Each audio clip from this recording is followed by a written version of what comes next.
ये आप जो डूबता हुआ सूरज देख रहे हैं पहाड़ियों में, ये कोंढाणा की पहाड़ियों में सूरज छिप रहा है।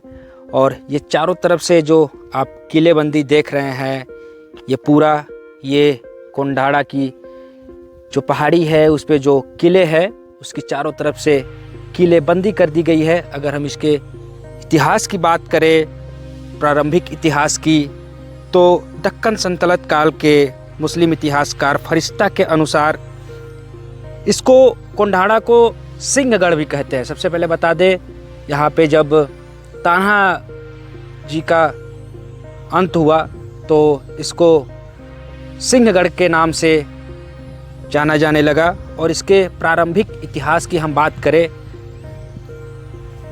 दक्कन सल्तनत काल के मुस्लिम इतिहासकार फरिश्ता के अनुसार सिंहगढ़ किले को 1340 में दिल्ली के सुल्तान मोहम्मद बिन तुगलक ने कोली सरदार नाग नायक से छीन लिया था। सिंहगढ़ किले को शुरू में ऋषि कौंडिन्य के नाम पर कोंढाणा के नाम से जाना जाता था।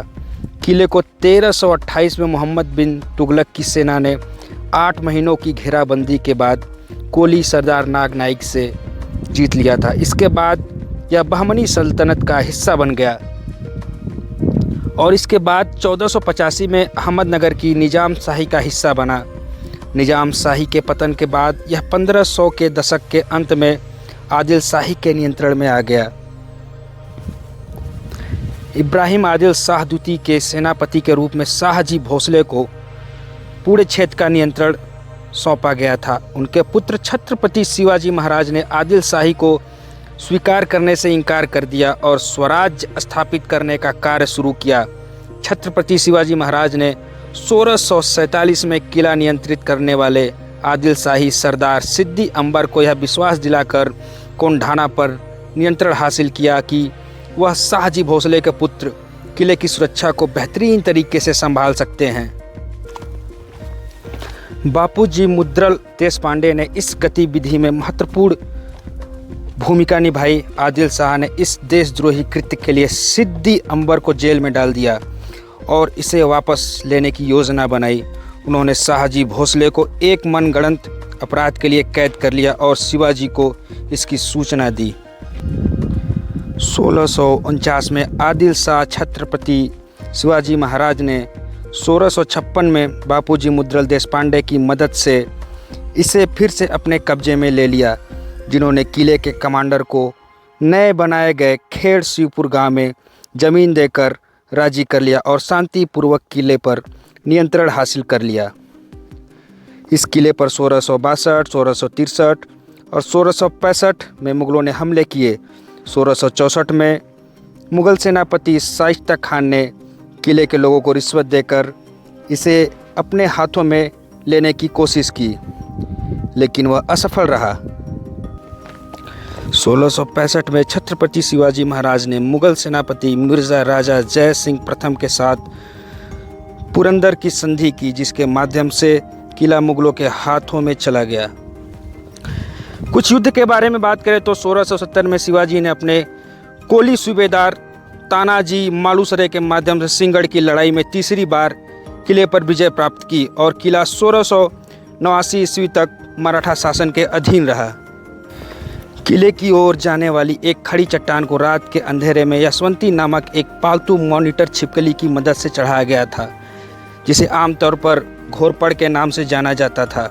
इसके बाद तानाजी और उसके आदमियों के बीच मुग़ल सेना के खिलाफ एक भयंकर युद्ध हुआ, जिसका नेतृत्व उदय भान सिंह राठौड़ कर रहे थे, जो एक राजपूत सरदार थे और जिनका किले पर नियंत्रण था। तानाजी मालुसरे की जान चली गई, लेकिन उनके भाई सूर्या जी ने कमाल संभाली और कोंढाणा किले पर कब्जा कर लिया, जिसे अब सिंहगढ़ के नाम से भी जाना जाता है। एक किस्सा है कि तानाजी की मौत की खबर सुनकर शिवाजी ने अपना दुख व्यक्त करते हुए कहा, गढ़ आला पड़ सिंह गेला, किला जीत लिया गया लेकिन सिंह खो गया। कुछ लोगों के अनुसार सिंहगढ़ नाम इस घटना से पहले का है। युद्ध में उनके योगदान की याद में किले पर तानाजी मालुसरे की एक प्रतिमा स्थापित की गई थी। चलिए हम उस प्रतिमा को भी आपको दिखा देते हैं। इन्हीं रास्तों से थोड़ा सा आगे बढ़ेंगे तो तानाजी मालुसरे का आपको समाधि स्थल दिखाई देगा। चलिए वो भी आपको हम दिखा देते हैं।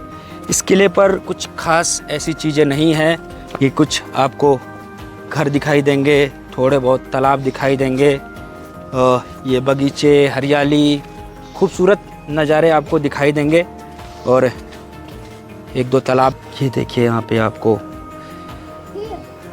लड़ते हुए मराठे दिखाई दे रहे होंगे और आगे वो तानाजी मालुसरे महाराज का समाधि स्थल।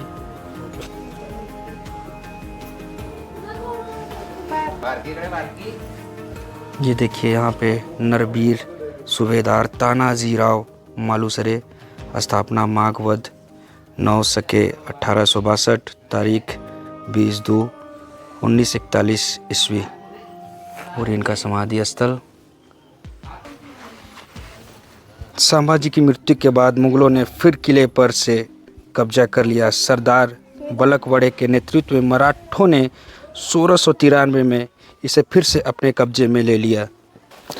राजा राम प्रथम ने सतारा पर मुगलों के आक्रमण के दौरान इस किले में शरण ली थी। 13 मार्च 1700 ईस्वी को किले में उनकी मृत्यु हो गई।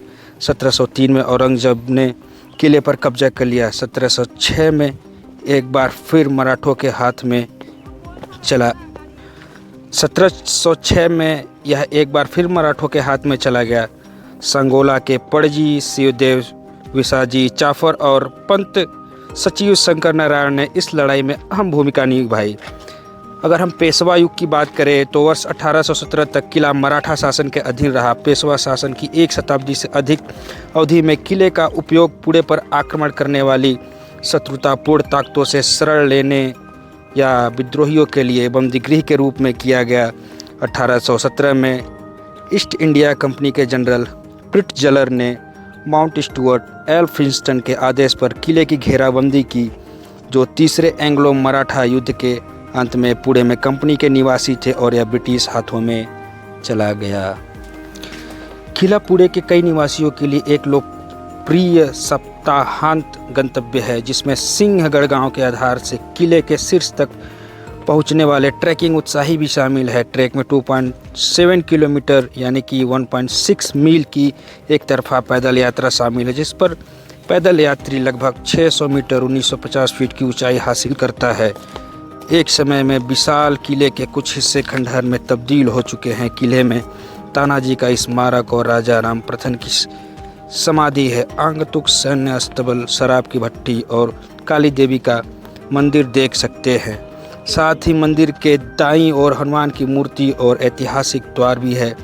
तानाजी मालुसरे का मूल स्मारक फरवरी 2019 में सिंहगढ़ किले में जीर्णोद्धार कार्यकर्ताओं द्वारा खोजा गया था।